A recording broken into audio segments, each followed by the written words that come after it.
Hello, bienvenue sur la Minute Dev. On va continuer évidemment notre apprentissage en Python et aujourd'hui on va regarder les boucles, ce qui est vraiment indispensable pour éviter de répéter à la main un certain nombre d'opérations. J'espère évidemment que le programme te plaît. Au passage, n'oublie pas évidemment de liker la vidéo, de t'abonner sur la chaîne YouTube et évidemment d'activer les cloches de notification pour recevoir toutes nos prochaines vidéos tutoriels en notification. Allez, maintenant c'est l'heure d'y aller, on y va, let's go!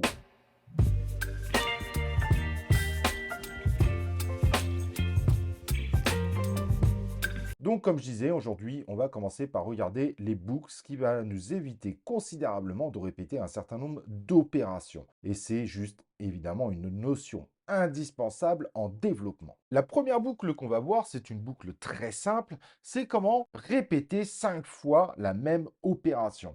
Donc, on va utiliser des mots-clés qui s'appellent for in. Donc, on va mettre for x, x étant une variable, in range 5. Donc, on va tout simplement dire qu'on va partir de 0 à 4. En effet, le premier élément est 0 et pas 1. Mais en revanche, le range 5 dit qu'on va effectuer 5 fois l'opération.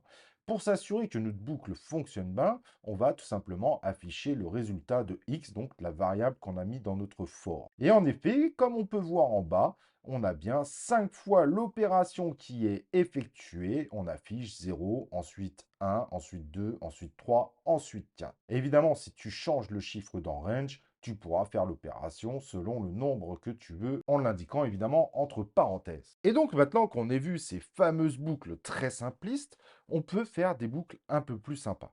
C'est-à-dire que notre for, on peut également l'utiliser justement pour regarder un petit peu ce qu'il y a au travers de notre liste. Vous vous rappelez les listes, on avait fait 2 épisodes autour de ça.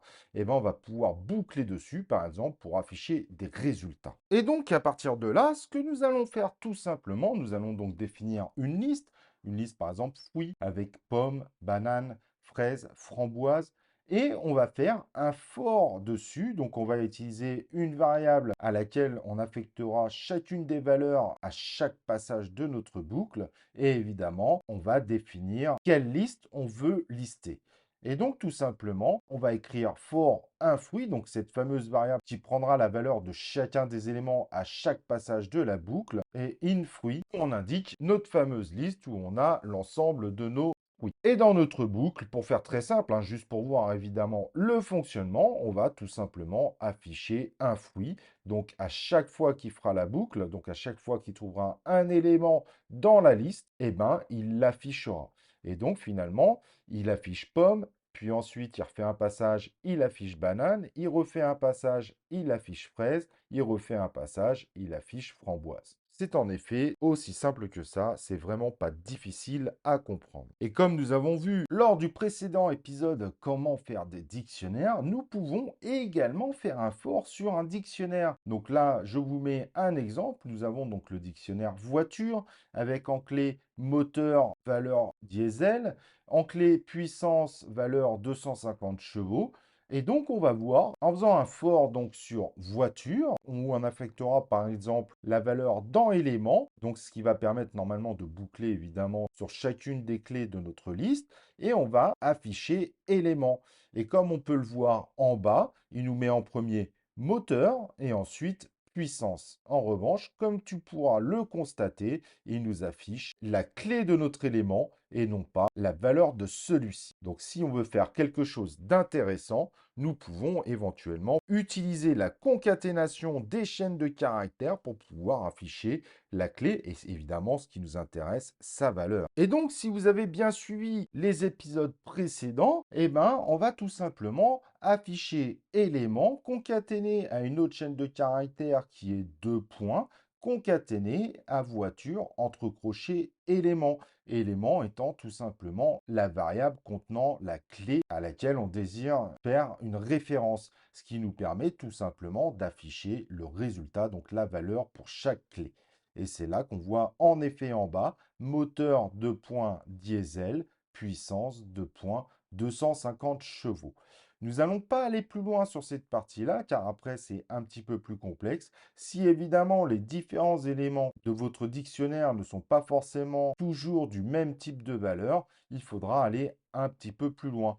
mais ça vous permet de bien comprendre aussi l'utilisation d'une variable pour appeler directement une des valeurs qui est référencée par sa clé. En tout cas, pour la boucle for, aujourd'hui, je pense qu'on en a vu déjà pas mal et que ça devrait bien vous aider pour avancer dans votre développement. À présent, nous allons voir un type de boucle également extrêmement intéressant. C'est tout simplement ce qu'on appelle le while, qui est très utilisé évidemment dans un grand nombre de langages de programmation. Donc, ce while va permettre de faire des boucles selon une condition. Et tant que la condition est respectée, il continuera à boucler. Donc, par exemple, ici, nous avons une variable qui s'appelle valeur actuelle où on la met à 0 et maximum à 5. Et donc, dans le while, en condition, on lui dit, tu continues à exécuter ce qu'il y a à l'intérieur tant que valeur actuelle est inférieure à maximum.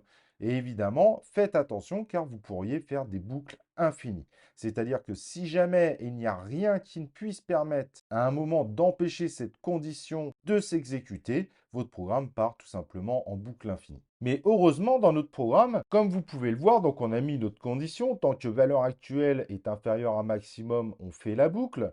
Dedans, on affiche valeur actuelle pour voir évidemment quelle est l'évolution de celle-ci. Mais en revanche, dans notre boucle, juste en dessous, on met valeur actuelle plus égale 1. Donc à chaque fois que cette ligne est exécutée, à chaque fois, valeur actuelle va augmenter de 1. Et quand on lance notre programme, comme vous pouvez le voir en bas, au début, valeur actuelle est égale à 0. Ensuite, on l'incrémente de 1. Donc, au prochain passage, il affiche 1. Et ensuite, 2, 3, 4. Mais après 4, comme il rajoute 1, valeur actuelle est égale à 5. Et 5 n'est pas inférieur à 5. Donc, à ce moment-là, il sort de la boucle et continuera le programme en lisant tout simplement les lignes suivantes. C'est relativement simple à comprendre. C'est comme si vous faisiez un if, sauf que là, ce n'est pas un if pour dire si on rentre ou on ne rentre pas, mais c'est pour faire un if qui bouclera tant que la condition proposée dans le while sera respectée. Évidemment, tous les concepts de conditions respectent évidemment l'ancien épisode qu'on avait vu autour de ce sujet. Merci d'avoir suivi cette vidéo et j'espère évidemment que ça t'aidera beaucoup dans ton avancée dans le Python. Mais de toute façon, l'aventure est loin d'être terminée, on a encore beaucoup de choses à voir. N'oublie pas évidemment avant de partir de liker cette vidéo, de t'inscrire à la chaîne YouTube. Allez, on se retrouve plus tard sur la Minute Dev.